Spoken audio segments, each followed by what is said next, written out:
저희가 방송 시작하면서 미리 예고해 드린 대로요. 긴 설명 없이 바로 인터뷰 시작하겠습니다. 고 장자연 씨의 증인으로 이 진실을 알리기 위해서 애쓰고 계신 분이죠. 지금 배우 윤지호 씨가 제 옆에 나와 계십니다. 어서 오세요. 안녕하세요. 안녕하세요. 안녕하세요. 오늘 기분은 어떠세요? 어, 점점점. 아, 사실 네. 기분을 생각할 만한 여유가 없어서. 없어서. 네. 날씨 얘기도 못 하고 이게 뭡니까 이게 진짜 하루하루가. 날씨는 왜 이렇게 추운지 모르겠어요. 네, 일단 어려운 자리인데 이렇게 나와주셔서 감사하고요. 일단 가장 먼저 특히 뭐 같은 여성으로서 그렇고 신변 얘기부터 좀 해야 될 것 같아요. 네, 지난달 네. 30일이었죠. 저도 네. 이제 기사를 많이 봤는데요. 네, 네. 당시 경찰이 준 스마트워치로 경찰에게 알렸는데 작동이 안 됐다. 그러셨어요. 일단 당시에 그 모르시는 분들도 있을 테니까 잠시 설명을 해주시면 네, 왜 눌렀던 거죠, 그거를? 당시에 좀 수상하다고 생각하는 게 네. 저만 그런 게 생각한 게 아니라 경호원분들도 다 목격하시고 실제로 다 정황을 보실 적에도 아무래도 경찰 측에 얘기를 하는 게 맞다라고 네. 판단을 하셨고 네. 그냥 빨리 정리를 해드리자면 일단 상황이 발생하기 전날에도 동일한 기계음 소리가 벽 쪽에서 났는데 이제 제가 호출을 누른 당일에는 화장실 천장 위쪽에서 소리가 나고 있었고 네. 그 전날에는 도어 락 자체가 고장이 나서 새벽에 네. 수리를 했어요. 네. 그래서 다시 또 혹시나 고장이 났나 확인을 하러 갔는데 고장은 안 났지만 문 쪽에서 오일 형체가 흘러져 내린 걸 봤어요. 오일이요? 그러니까 오일 같아요. 근데 처럼 뭔지는 보이네. 모르겠고 국가수에 지금은 넘겨져서 네. 조사를 하고 있는 입장이고 네.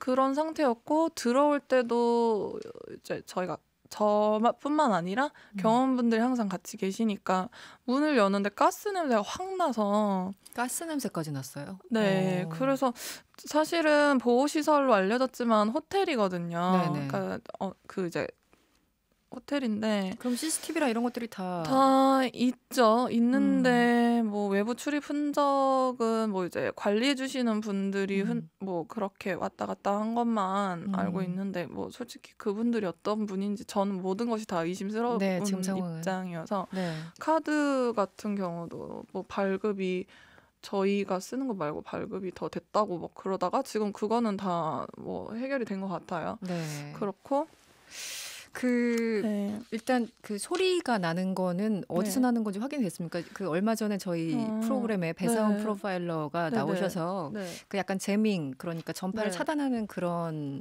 게 아닐까라고 의심을 하셨거든요. 아직은 전파를 차단하려고 나는 소리라고는 너무 크고요. 너무 컸어요.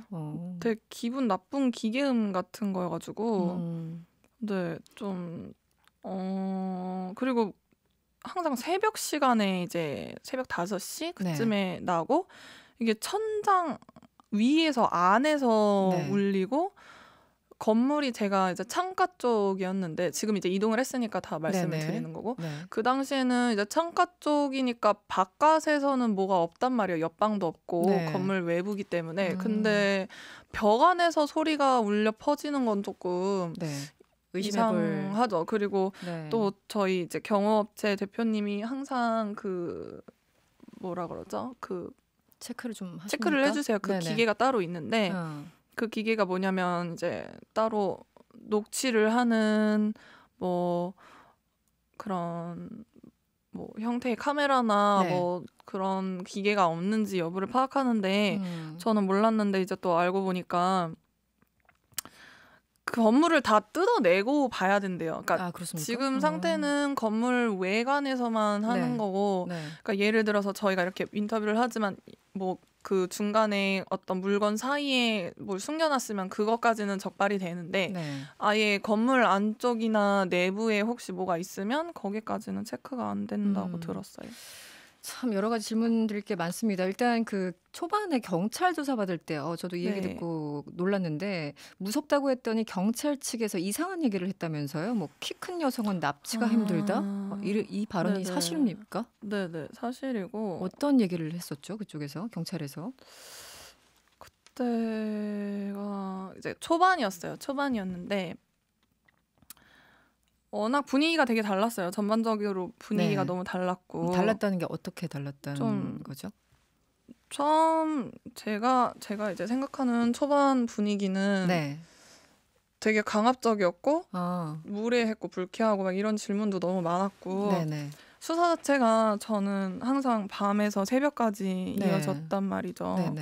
그런 것도 그때는 이제 나이가 어리니까 다른 분들이 다 수사를 하시고 나서 제가 제일 어리니까 저를 불러주시나 보다 이렇게 생각했는데 완전히 다르게 저밖에 증언을 하는 사람이 없었고 그래서 그렇게 저는 이제 21살이고 어리고 그런 공간에 처음 가는데 기자분들이 상주하시고 계시니까 뭐 들어올 때 나갈 때 심지어 이동할 때 제가 그때 대학원에 다녔는데 사실 알려진 것보다 더 장시간 조사를 받은 적도 있어요. 밤에 가서 아침에 끝나고 이런 적도 있거든요. 아침까지. 그러면 아침에 끝나면 집에 잠깐 들렸다가 다시 이제 대학원 가고 대학원 끝나고 나서 제가 넥센 치어리더를 했었어요. 그러면 이제 그 이제 야구장 가면 거기에도 이제 기자분 계시고 어딜 가든 다 있으니까 그냥 무서웠었어요. 그러니까 기자분들이 날 보고 있다는 것 자체가 굉장히 부담이 되죠, 당신은. 그래서 그런데 경찰 측에서 그 키 큰 여성 얘기가 왜 나온 거예요, 갑자기? 그래서 그게 너무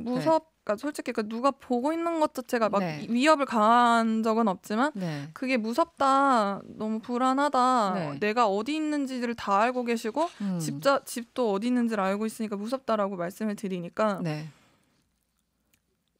그때는 이제 이순자라는 가명으로 이제 조사를 받았어요. 그래서 순자 씨는 혹시 키가 어떻게 되시냐? 그래서 제 173이다라고 했더니 막 웃으시면서 순자 씨는 납치 그런 걱정 안 하셔도 된다고 하시더라고요. 그래서 경찰이. 그래서 제가 왜요? 그랬더니 170 이상은 납치 기록이 없습니다. 이러시는 거예요. 그건 무슨 뜻이에요? 납치 기록이 없다? 그러니까 제가 170 이상이니까 키가 그분 말로는 납치를 하려면 일단 범죄자들조차도 좀 그러니까 왜소하신 체격이고 저는 그냥 존재 자체가 위협적이래요. 그런 식으로 표현을 하셨어요. 170 넘는 여성이기 때문에 납치하는 것조차 많은 뭐라 그랬지? 노력이 필요하고 납치를 했다 손 치더라도 토막살인을 해서 폐기를 할 때 너무 많은 시간이 걸리고 심지어 뭐 아킬레스건 뭐 어떤 부분을 잘라서 피를 다 뽑아야 된대요. 근데 그게 시간이 또 너무 걸리고 시체를 유기하는 데 있어서 너무 많은 노력이 들어간다 이거예요. 이 얘기를 지금 다 경찰이 한 얘기예요? 경찰 측이 해주셨죠. 제가 이런 걸 어떻게 알겠어요. 영화에서도 안 나오는 그러네요. 얘기인데. 너무 충격적인데요. 그래서 저는 이제 그때는 항상 경황이 없으니까 그냥 듣고만 있었다가 이제 집에 가서 엄마한테 무슨 일 있었는지 뭘 얘기했는지 얘기하다가 엄마 걱정하지 마. 나 170 이상이라서 납치 안 당한대. 납치 그래서 엄마가 그게 무슨 말이야? 이렇게 된 거예요. 그래서 그럼요. 누가 그런 얘기를 했어? 이래서 경찰분이 그랬다. 엄마 엄청 화가 나신 거예요. 당연하죠. 어떻게 내 딸한테 그딴 소리를 하냐. 그래서 그 후로는 이제 동행을 해주세요. 어머니가. 맨 처음에 이제 경찰 측 믿으시다가 내가 없는데도 이런 얘기를 하니까 그래서 엄마가 이제 조사 받은 과정 다 지켜보시고. 보호자로 한국에 와 계셨을 때라서 일부러 너무 놀라셔서 조사 받는 걸 이제 어떻게 아시고서 원래는 한국에 같이 안 계시는데 와 계시는 동안 조사를 받을 때는 이제 오셨죠. 어머니가 정말 엄청나게 놀라셨을 것 같아요. 이렇게 제 3자가 들어도 놀랄 만한 그 발언들인데 어쨌든 그 윤주 씨가 정말 어렵게 하루하루의 삶을 버티고 계신 거죠, 사실은. 그리고 굉장히 어렵게 증언을 하고 계신 건데요. 신변에 이렇게 위협을 느끼는 게 사실 10년 전 그 사건 때문인 거잖아요. 근데 요즘 사실 저도 언론을 보면은 김학이란 단어는 굉장히 많이 나오는데 상대적으로 장자연이란 이름은 많이 안 나오는 것 같아요. 어떻게 좀 느끼세요? 어렵게 발언을 하셨는데. 근데 저는 다 예상은 했었어요. 왜냐하면 이게 한 번이 아니라 10년 동안 언니 사건은 공공연하게 한두 번은 언급이 돼요. 왜냐하면은 지금 뭐 처벌받은 사람도 없죠. 그리고 리스트라는 게 존재는 하나 뭐 서로의 공격 수단으로 여겨지는 것 같아요. 어떤 기업에선 그러니까 너무 많은 사람들이 언급이 돼 있다 보니 그래놓고서 다시 묻으시죠. 이슈로 다시 포장을 다시 예쁘게 덮으시고 다시 파헤치시고 다시 덮으시고 그렇게 느껴지고 있고 지금 안타깝죠. 저도 이게 사건 자체가 어떤 사건은 크고 작고 이런 걸 판단을 한다는 기준 자체도 저는 불필요하다고 생각하지만 네네. 제 입장에서는 일단 언니가 최우선이고 이 사건 자체가 묻혀지면 안 된다고 생각하고 사실은 시간이 별로 없어요. 2달밖에 안 남았고. 공소시효 말씀하십니까? 네. 아니, 공소시효는 이미 끝나서 처벌을 유일하게 받으실 수 있는 분은 딱 한 분, 제가 성추행을 목격한 분이 유일해요. 공소시효와 상관없이. 네. 그분을 제외하고 나머지 분들에 대한 처벌이 이루어지려면 공소시효가 연장이 되어야 되는데 이게 만약에 강간죄, 강력 범죄에 해당되면 공소시효가 15년에서 그 이상으로 더 변경이 될 수가 있어요. 그렇게 돼야 된다고 생각하는 것들에 대해서도 다 이제 과거사 조사위에 말씀을 드렸고 그리고 공소시효라는 자체가 좀 저로서는 납득이 안 가는 게 좀 가해자를 위해서 만들어진 법안 같거든요. 그런 생각도 들죠. 네, 왜냐하면 공소시효가 지나면 내가 이 무기로 이 사람을 찔러 죽였다 한들 본인이 제 발로 가서 말을 해도 처벌을 받지를 않아요. 그렇죠. 그러니까 죄가 명백하다고 해도. 그리고 공소시효 계속 운운을 하시는데 공소시효 10년 동안 도대체 뭐 하셨냐 이 말이죠. 제 말은. 본인들이 오히려 책임을 져야 하시는데 공소시효 운운하시면서 공소시효 끝났으니 처벌은 불가하니 수사해봤자라는 식이시면 안 되시고 본인들이 그 당시 제대로 수사를 하고 처벌을 했었어야 되는 그 수사기관 당사자들이 공소시효 지났으니까 나 몰라라 무책임하다 뭐 이런 얘기를 하고 계신 거고 사실 그걸 바라보는 국민들도 저게 또 언제 나의 일이 될지 모르니까 답답하다는 생각이 들어요. 사실은 가장 많은 관심을 가져주시는 게 내 딸 같고 뭐 내가 아는 누나 같고 언니 같고 동생 같고 되게 측은해 하시고 이게 어쩌면 주변에서도 발생을 할 수도 있는 일이잖아요. 연예계를 떠나서 또 이게 뭐 너무 여성 남성으로 편협되는데 사실은 그것을 다 떠나서 가해자와 목격자, 증언자, 피해자라는 큰 이제 기본적인 구조가 그렇게 있죠. 봐주셔야 되는 것이라 생각을 해요. 가해자들이 떳떳하게 살고 피해자, 증언자들이 숨고 그런 게 저는 이제는 사회가 좀 바뀌어야 된다고 생각했고 가해자들 선상에서 제가 생각하는 사람들은 변함이 없지만 이젠 절 바라보시는 분들이 변하셨거든요. 그거는 사실이라서 사회적인 분위기도 많이 바뀌었고 뭐 제가 제일 많이 듣는 질문이 왜 이제서야 뭐 댓글도 보면 왜 이제서야가 아니라 지금까지 저는 단 한 번도 증인으로서의 제가 할 수 있는 선은 다 최선을 다했어요. 16번째가 다 끝났고 더 이상 제가 할 수 있는 선은 법적인 것에서는 끝났어요. 제가 여쭤봤더니 새로운 증언자가 나타나서 저와 일치되는 증언을 하시던지 내지는 반대되는 증언을 하시면 파생되는 질문은 있을 수 있어서 다시 재조사에 제가 협조를 해야겠지만 지금 현 상태는 제가 할 수 있는 거는 다 끝났고요. 다 했다, 공식적으로. 네, 다 했어요. 그런데 지금 가장 또 이슈가 되는 인물이 바로 이미숙 씨예요. 자진 출석을 해서 조사를 받겠다 이렇게 얘기를 했는데 어떻게 보십니까? 일단 너무 감사드리죠. 죄송한 부분도 있고요. 왜냐하면 뭐 예능도 출연하시고 드라마나 뭐 이런 게 하차를 하시겠다고 하신 것으로 알고 있어요. 네, 좀 발표를 했어요. 맞습니다. 네, 그래서 사실은 조사에 어제 임하셨다고 저는 이제 전에 들었는데 어떤 말을 하셨는지 저로서는 알 수 있는 길이 없고 사실 조사가 이름이 뭐고 어디 살고 모릅니다라고만 얘기해도 조사를 받았다는 거가 되기 때문에 어떤 말을 얼만큼 하셨는지 모르겠지만 믿고 기대를 저도 제 입장에서는 하는 것이고 어쨌든 저희 같은 회사였던 선배님이어서 마지막은 좀 제가 존경을 할 수 있는 선배님으로 기억할 수 있도록 조사를 해주셨으면 좋겠고 나머지 연예인 5분에 관해서는 언급을 할 수는 있어요. 똑같이. 하지만 제가 이렇게 공개적으로 나와서 생활을 하다 보니 너무나 힘이 들어요.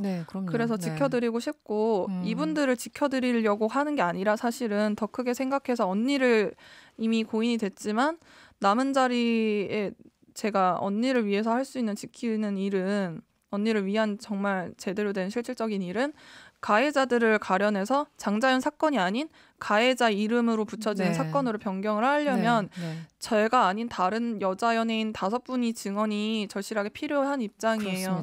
그러면 저는 10년 동안 이순자로 살아왔단 말이에요. 그분들도 당연히 아예 다른 제3의 장소라든지 정말 철저하게 보완이 돼서 그분들이 보호받아서 뭐 저도 드라마에서도 계속 보고 유명하신 분들이기 때문에 계속 생활 잘 해주시는 게 저도 마음이 편하기 때문에 제발 마지막 기회라고 생각해요.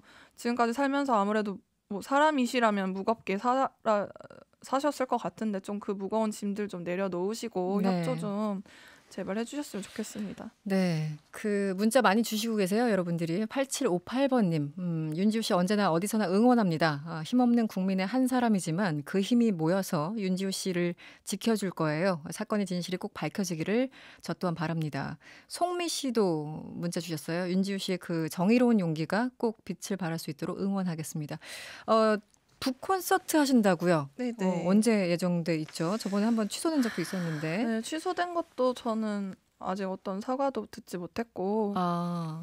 그 본인의 의지로 취소된 게? 제가 취소를 해달라고 부탁드린 건 맞아요. 왜냐하면 관계자 측에서 짜증나고 귀찮아서 취소하고 싶다고 말씀을 저에게 하셨고 당일 전날에 정말 그렇습니까? 네, 그 북콘서트를 주최하던 누군지는 말씀을 안 드릴게요. 근데 저로서는 왜냐면 당장 내일인데 아무것도 정보를 안 주시는 거예요. 뭐 마이크 세팅, 음향이라든지 무대 상태라든지 뭐 심지어 무슨 질문이 오갈 건지 계속 물어봐야 되는 입장이니까 당연히 그러실 수는 있겠지만 그 전에 저에게 다 말씀을 해주셔야 되는 게 맞고 당연하죠. 제가 섭외한 뮤지션분이 계신데 다른 분을 이제 제가 한 번도 뵙지 못한 분이어서 이분이 어떤 가치관이나 어떤 발언을 해주시면 제가 책임을 다 져야 되는 입장이고 그런 부분에 대해서 그건 좀 조율을 해주셔야 됐지 않았냐 싶었다고 말씀드렸더니 그러면은 우리 뭐 자기가 댄스 가수를 섭외할 것 같냐고 그런 식으로 말씀하시는 거예요. 그래서 그게 아니라 지금 그러니까 말이 안 통했었고 소통이 아예 안 되는 상황이었군요. 소통 자체가 불가능했고 저에게 이런 식으로 대접을 해주시면 당연히 오시는 분들에게도 정말 푸대접도 아닌 정말 말도 안 되는 일이 불쾌할 것 같아서 그러면 환불해 주시고 없던 일로 하겠습니다라고 했고 그 후에도 오히려 저한테 뭐 언론 플레이를 한다는 둥 저는 그분이 한 말만 그냥 왜냐하면 해명을 해야 되기 때문에 왜 취소가 됐는지에 대해서 있는 정황만 말씀드렸고 억울하시면은 캡처 다 공개하시고 저도 공개하겠다고 했더니 그냥 더 이상은 말씀이 없으세요. 그런 내막이 있었군요. 그리고 그분에게 꼭 조명을 해서 지금 중요한 건 이 수사 자체인데 그분이 인성이 어떻든 간에 기사화가 되고 이런 것 자체가 불필요하다고 생각을 해서 언급을 안 드렸던 거고 그래서 다행히도 국회에서 이제 하게 됐어요. 14일 일요일 무료이고 500석까지. 500석까지. 네. 그래서 또 여당, 야당 국회의원분들이 오시기로 했는데 저는 사실 정치적인 색깔도 없고 성향도 없어서 잘 모르지만 오히려 그러니까 국회의원도 이렇게 관심을 갖는다는 걸 공표해버리면 함부로 지호 씨를 못 건드릴 것이다라고 말씀해 주셔서 그 부분은 저도 동의하는 바이고 알겠습니다. 14일 북콘서트 무사하게 잘 마치시길 바라고요.